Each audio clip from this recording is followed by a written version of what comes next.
दोस्तों, बहुत ही दुखद खबर दुबई से आ रही है। भारत की रहने वाली शहजादी को दुबई में फांसी की सजा दे दी गई है। इस बात की खबर तब पता लगी जब 15 फरवरी को जेल के जो स्टाफ होते हैं वो शहजादी के पास जाते हैं और उससे पूछते हैं कि तुम्हारी आखिरी इच्छा बताओ। जिस पर शहजादी ने कहा उसे अपने माता पिता से फोन पर बात करनी है। जिसके बाद जेल के जो अधिकारी होते हैं वो फोन लगाते हैं और शहजादी को फोन दे देते हैं। करीब 10 मिनट की हुई इस बातचीत में शहजादी ने अपने पिता को सलाम दुआ किया और उसके बाद उसने कहा कि पापा, हमारे पास अब वक्त नहीं है, हमारा वक्त खत्म हो चुका है। अब पता नहीं आपसे बात हो भी पाएगी या फिर नहीं, क्योंकि वक्त खत्म हो चुका है। जिसके बाद उसके पिता जो है वो उसे दिलासा देते रह गए और कहते रह गए कि नहीं बेटा, तुम्हें कुछ नहीं होगा। जिसके बाद उसने अपनी माँ से भी बात की।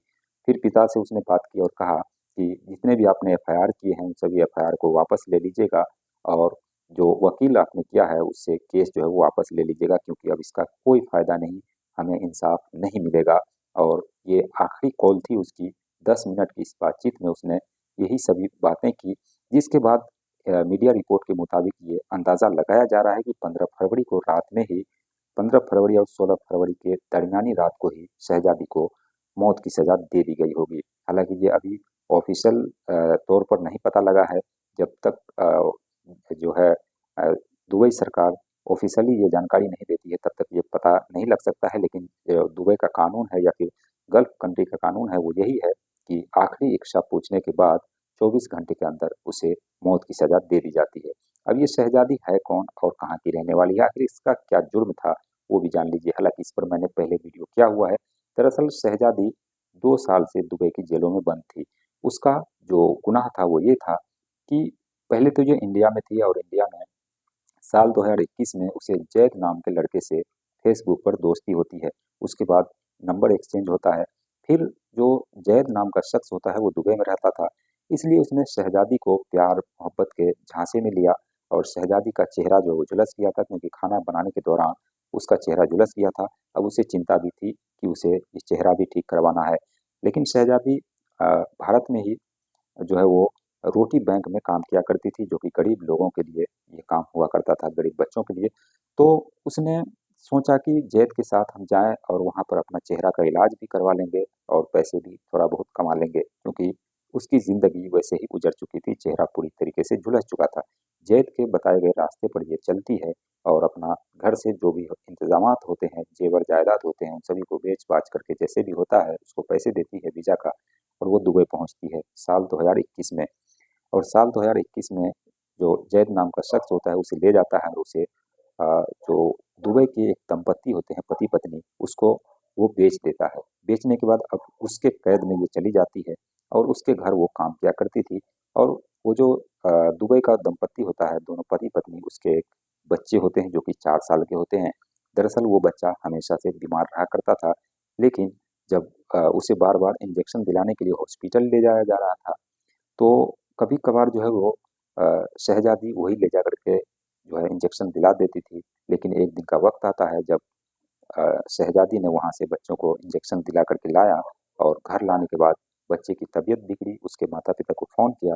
जब वो आते हैं, उसे जब वापस हॉस्पिटल ले जाते हैं तो डॉक्टर उसे मृत घोषित कर देते हैं। जिसके बाद वो जो दंपति होता है वो दोनों जो है इसके ऊपर मर्डर का जो है वो केस कर देते हैं। ये केस चलता है और उसके बाद शहजादी को गुनहगार साबित करते हुए उसे 2 साल उसे मौत की सजा सुनाई जाती है।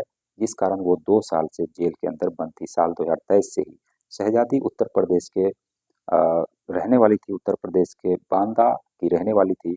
अब उसके माता पिता का रो रो कर बुरा हाल है, क्योंकि शहजादी से आखिरी जो बातचीत हुई है उससे यही लग रहा है कि अब वो शायद इस दुनिया में नहीं है। क्योंकि अ, मीडिया रिपोर्ट ऐसी आ रही है, लेकिन अभी पुख्ता तौर पर ये जानकारी नहीं आई है कि उसे फांसी दे दी गई या फिर अभी भी वो जिंदा है। लेकिन जिस हिसाब से उससे बातचीत कराई गई, आखिरी ख्वाहिश पूछी गई, अंदाजा यही लगाया जा रहा है कि उसे मौत की सजा दे दी गई है। तो एक शहजादी को, भारत की शहजादी को दुबई की हुकूमत ने उसे मौत की सजा दी है। और इसमें इसे बचाया जा सकता था, क्योंकि शहजादी ने और उसके माता पिता ने कहा कि इसकी अगर भारत सरकार से उसने गुजारिश की कि इसकी एक बार कम से कम जांच कराई जाए, ताकि अगर हमारी बेटी गुनहगार है तो बेशक उसे सजा दी जाए, लेकिन अगर गुनाहगार नहीं है तो फिर उसे बचाया जाना चाहिए। इसमें शहजादी को लेकर जो बात है कि मतलब शहजादी एक गरीब परिवार से थी और वहाँ जब जाती है तो फिर वहाँ पर उतने पैसे नहीं उसके पास वो अच्छे वकील करने के लिए। शायद यही वो कारण है कि वो अ, गुनहगार साबित हो जाती है। और वो जो दंपति होता है जिसके बच्चे जो है वो मरे थे, वो तो वहीं का रहने वाला होता है, तो फिर वो अ, उसके पास पैसे भी होते हैं केस लड़ने के लिए। और शायद ये जो शहजादी है वो केस नहीं लड़ पाती ठीक ढंग से, पैसे नहीं जुटा पाती, इसलिए इसे ये मौत की सजा भुगतनी पड़ी। तो दोस्तों, ये थी एक दुखद खबर। बाकी क्या ही कर सकते हैं, क्योंकि जो कानून है, जो रूल है, रेगुलेशन है गल्फ में, वो बड़ा ही स्ट्रिक्ट है, बहुत ही सख्त है। और इसी सख्ती के कारण बहुत ही कम जो है वो गुनाह होते हैं, बहुत ही कम क्राइम होते हैं। और ऐसी ऐसी कई और घटनाएं हैं, हालांकि इक्का दुक्का है, लेकिन अगर यही जो कानून है वो तेवर अगर अपने इंडिया में भी अपनाया जाए तो शायद क्राइम जड़ से खत्म हो जाए। लेकिन ऐसा होता नहीं है, क्योंकि वहाँ पर नेताओं का हाथ होता है, और जो भी गुनाहगार होते हैं उसके सर पर नेताओं का हाथ होता है, तो वो आसानी से बच जाता है। तो ये थी एक दर्दनाक स्टोरी। बाकी आपकी राय कमेंट सेक्शन में ज़रूर बताइए।